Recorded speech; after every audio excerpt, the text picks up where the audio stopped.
ये semi mode है और ये ऑटो मोड है। अगर हम ऑटो मोड में स्टार्ट बटन देते हैं तो ये चालू हो जाएगा। सेकंड डाई का डाउन टाइम, फिर सेकंड डाई का होल्ड टाइम, उसके बाद में इसका अप टाइम। ये साइड सेकंड डाई का है और ये फर्स्ट डाई का है। उसके बाद में ये फर्स्ट डाई का डाउन टाइम, फर्स्ट डाई का होल्ड टाइम और उसके बाद में फर्स्ट डाई का अप टाइम। ये ऑटो मोड में है इसलिए ये साइकिल पूरा ऐसे कैसे चालू रहेगा कंटिन्यूस।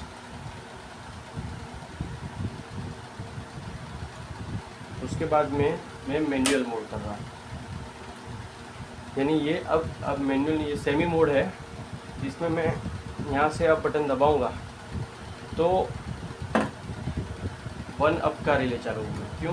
क्योंकि ये 1 है, डाई 1 के लिए है और ये डाई 2 के लिए है। जैसे ये बटन दबाया तो यहाँ से बता रहा है कि हमने इसको लेफ़्ट साइड किया है तो ये पहली डाई का चालू होगा। अगर वही चीज़ हम यहाँ पे करते हैं तो ये दूसरी डाई का चालू होगा। सेम उसके जैसे ही है। अगर हम इसको लेफ़्ट साइड रखा है और यहाँ से स्टार्ट देंगे सेमी मोड में तो एक साइकिल चलेगा, 1 डाउन, 1 होल्ड एंड 1 अप। इतना ख़त्म होने के बाद रुक जाएगा। सेम अगर हम यहाँ से देते हैं स्टार्ट बटन तो 2 डाउन, फिर 2 होल्ड और 2 अप, इतना ख़त्म होने के बाद रुक जाएगा।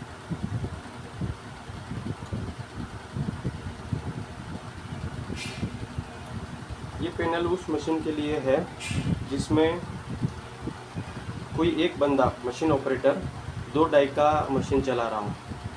इसमें एक डाई का, जैसे मैं इसको ऑटो मोड में करूँ और फिर स्टार्ट दबा रहा हूँ तो ये पहली डाई का डाउन, फिर होल्ड, फिर अप, ऐसा आएगा। और ये अप का पड़ा रहेगा और उसके बाद में दूसरी डाई का काम चालू होगा।